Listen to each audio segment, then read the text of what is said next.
रब्बी इशरह ली सदरी व यस्सिर ली अमरी वहलुल उक़दतम मिन लिसानी यफ़क़हू क़ौली रब्बी ज़िदनी इल्मा रब्बी ज़िदनी इल्मा रब्बी ज़िदनी इल्मा सल्लल्लाहु अलैहि वसल्लम सल्लल्लाहु अलैहि वसल्लम सल्लल्लाहु अलैहि वसल्लम। बिस्मिल्लाहिर्रहमानिर्रहीम। जी grade 9 students better, today we have to start a new chapter, that is chapter number 6, algebraic manipulation. What does basically algebraic manipulation mean? The way we have to handle the things regarding algebraic expressions, that is called manipulation. Okay, to start with exercise 6.1, find the HCF of the following. Since our childhood we have been discussing what is the meaning of HCF, that is called highest common factor. In that in those questions we just have different numerals in which we have to find the HCF, and in this question we will have different algebraic expression with the help of which we have to find the HCF. First part is 39 x power 7 y power 3 z and 91 x power 5 y 6 and z 7. Okay, so starting with the first part, this question basically has two parts. So among these we have to find the HCF. So starting with 39 x 7 y 3 and z, how we have to write 39? Very easy, you just have to write 39 in the factor form. Okay, 3 and 13. Okay, then we have x power 7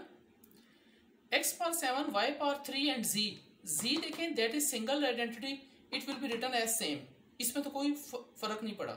ठीक है, अब आपने जो greater value we have to bifurcate, we have to break them. अच्छा, break कैसे करना है, हमेशा आपने बेटे ये हिंट है, ये देखना है आपने दूसरे फैक्टर के हवाले से।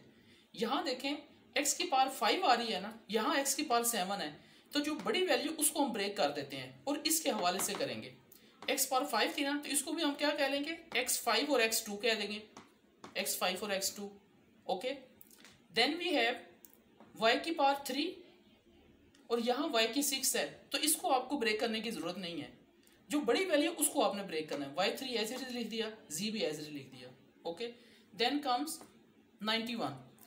अब 91 x5 y6 एंड z7 है। अब 91 को इसी तरीके से आप क्या करेंगे, इसके फैक्टर बना लिए, तो 7 और 13 आ गए, 7 और 13 आ गए।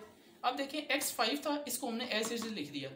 ठीक है, y6 था और ऊपर में y3 था, तो अब यहाँ पर ये पड़ा ना, अब इसको हम बाइफरकेट कर किस में करेंगे, x y3 इंटू y3 कर देंगे। ठीक है, और यहाँ पर z7 था, यहाँ पर सिंपल z था, तो इसको हम क्या लिख सकते हैं, z into z6, z into z6। ठीक है, now we have to find the HCF। Here we have to basically sort out the things.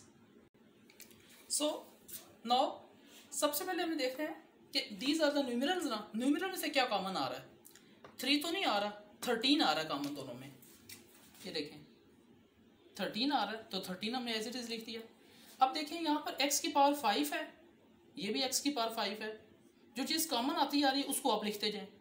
ठीक है, अच्छा यहाँ पर y की 3 और y की 3 ये कॉमन आता है, ये लिख दिया, और यहाँ पर z और z कॉमन आ रहा था, वो लिख दिया, और इन्हीं को आप मल्टीप्लाई करेंगे, जो कॉमन निकलते हैं उनको मल्टीप्लाई करते हैं, तो it will become your HCF। Okay, now come hurry up with the second part.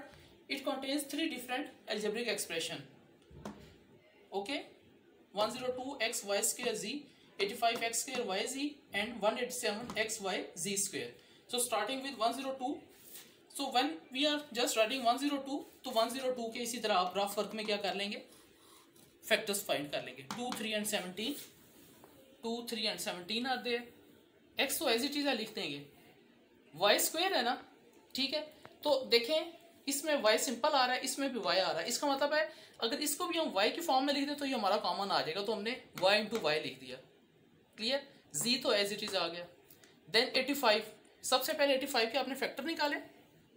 Okay, 5 और 17 आ गए, वो लिख दिया। अब x स्क्वायर है, ऊपर सिंपल x था, तो इसका मतलब है इसको x इंटू एक्स लिख लिया, y और z सिंपल थे, उनको एज इट इज लिख दिया। Last one is 187 x y z square. ठीक है, फर्स्ट ऑफ ऑल 187 के हमने फैक्टर निकाले, those were 11 and 17, x y as it is लिख दिया, और जी स्क्वायर को हमने लिख दिया जी इंटू जी। अब हमने इसमें देखने के कॉमन क्या चीज़ आ रही है तीनों में। HCF ये देखें 17 was common, we have taken as common, x x and x common, y and y, z and z.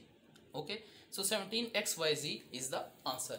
In this way we have to find the HCF regarding these questions.